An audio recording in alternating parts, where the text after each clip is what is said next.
और N cap का direction अगर फाइंड आउट करना है तो वहां पे हमें क्या यूज करना है, राइट हैंड रूल।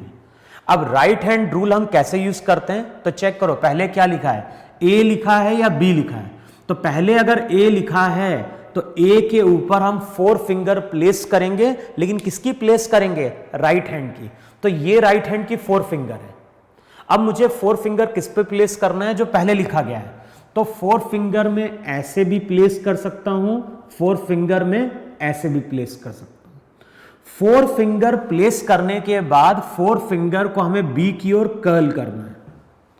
तो ये रूल क्या बोलता है, ये रूल बोलता है कि अगर हमें वेक्टर सी या वेक्टर एन कैप का डायरेक्शन फाइंड आउट करना है तो हम 4 फिंगर प्लेस करेंगे ए पे, कर्ल करेंगे बी पे।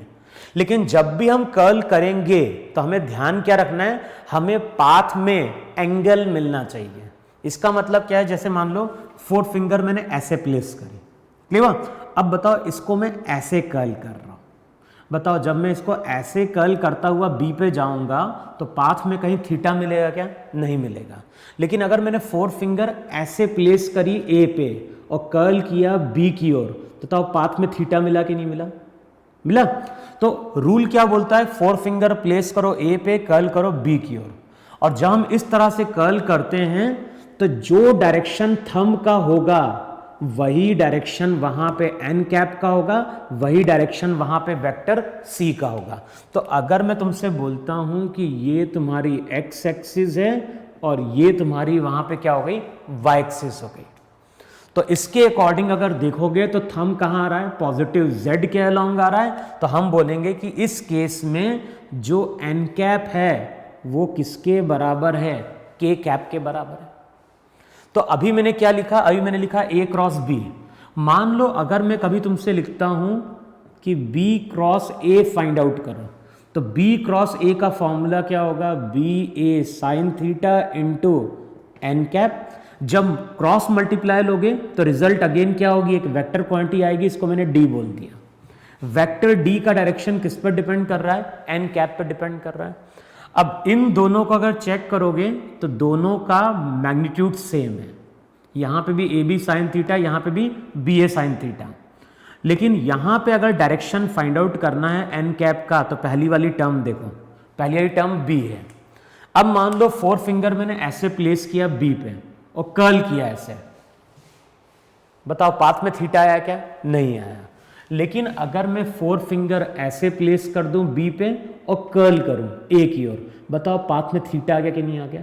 लेकिन जब मैं 4 फिंगर प्लेस करता हूं बी पे और कर्ल करता हूं ए की ओर, तो बताओ थंब कहां जा रहा है, थंब मेरा जा रहा है अंदर की ओर। अंदर का मतलब है कि इस केस में एन कैप का डायरेक्शन क्या हो जाएगा, एन कैप का डायरेक्शन माइनस के कैप हो जाएगा।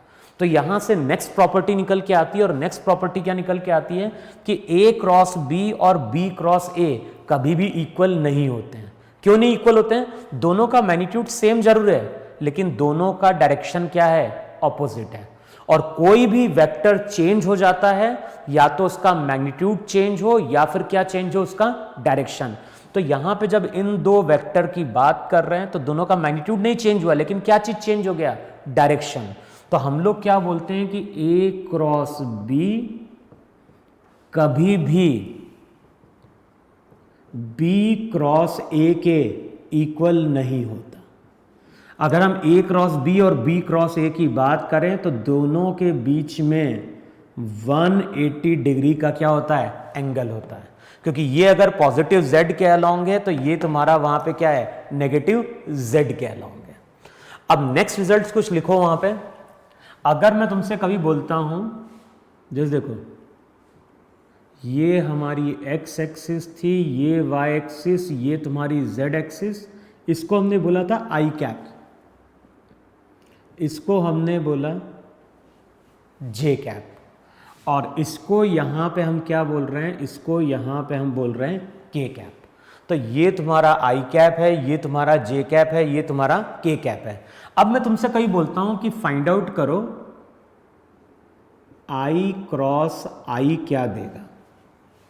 अब बताओ आई क्रॉस आई अगर फाइंड आउट करना है तो इस रिजल्ट को यूज करो। यहां पे दो वेक्टर हैं, लेकिन दोनों ही वेक्टर मेरे क्या हैं, आई कैप हैं, और दोनों वेक्टर का डायरेक्शन अगर सेम है तो दोनों के बीच में एंगल कितना है, 0 डिग्री है।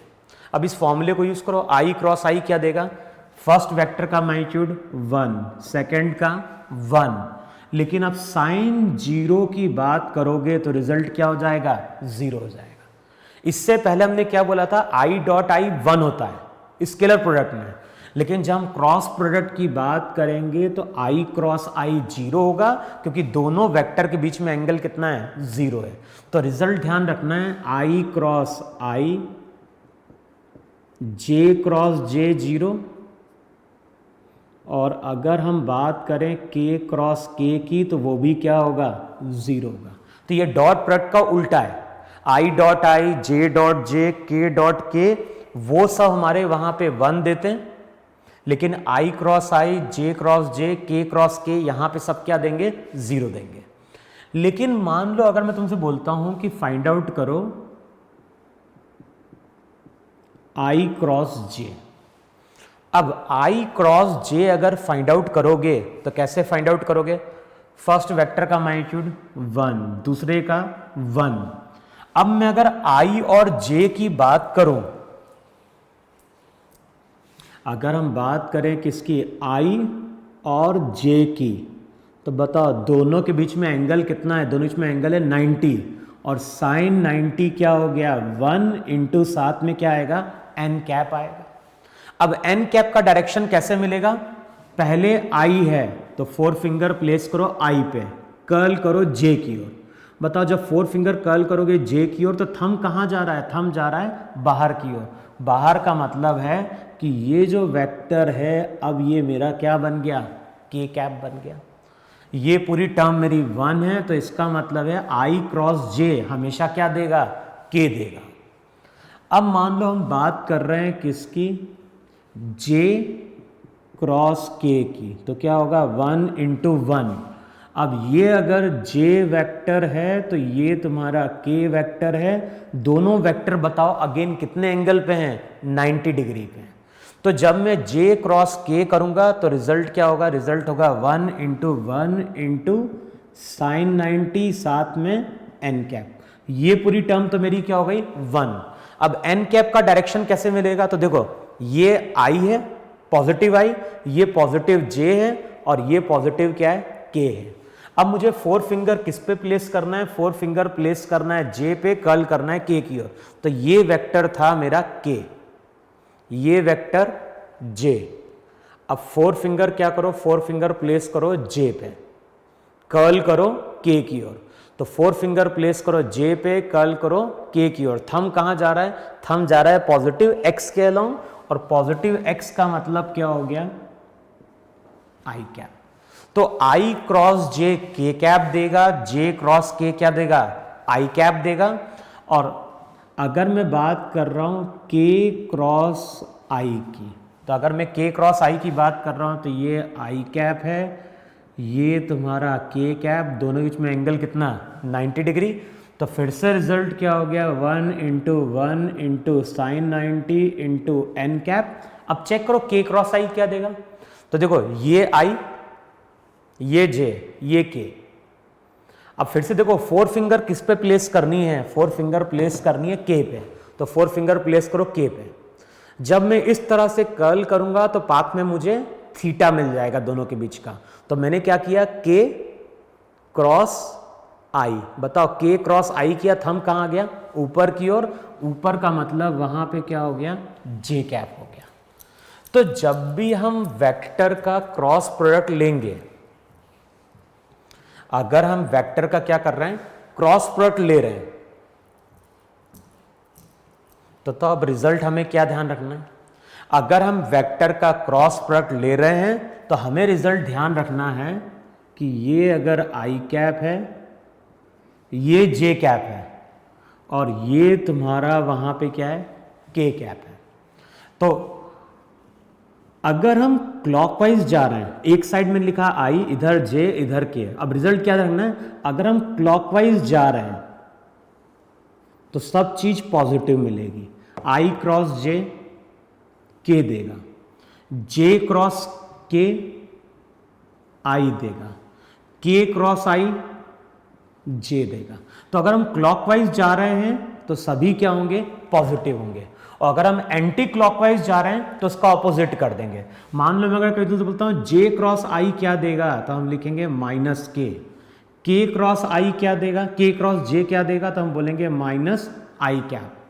आई क्रॉस के क्या देगा, तो आई क्रॉस के देगा वहां पे माइनस जे कैप। क्लियर बात ना। तो इस रिजल्ट को हम यूज करेंगे जब भी हम दो वेक्टरों क्या कर रहे होंगे, क्रॉस मल्टीप्लाई कर रहे होंगे, है कि नहीं। अब जैसे मैं एक एग्जांपल लेता हूं, जैसे मान लो मैंने अगर तुमसे बोला कि हमारे पास एक वेक्टर ए है, इसकी वैल्यू है 2i कैप प्लस जे कैप प्लस क्या हो गया 3k कैप। एक वेक्टर आ गया वहां पे ए की वैल्यू हमने लिखी 2i कैप प्लस जे कैप प्लस क्या हो गया 3k कैप। दूसरा वेक्टर आ गया बी। अब जो दूसरा वेक्टर बी है, उसको मैंने लिखा i cap minus J cap minus 2k cap. तो ये एक वेक्टर ए है, ये है वेक्टर बी। अब हमें फाइंड आउट क्या करना है, हमें फाइंड आउट करना है ए क्रॉस बी कितना देगा। हमें मालूम है कि वेक्टर ए और वेक्टर बी जब इन दोनों का क्रॉस प्रोडक्ट लेंगे तो रिजल्ट अगेन क्या होगा, एक वेक्टर निकल के आएगा। अब ध्यान है यहां पे वेक्टर के मैंने तीनों कंपोनेंट कंसीडर कर लिए हैं, एक्स भी कंसीडर किया, वाई भी कंसीडर किया और जेड भी कंसीडर किया।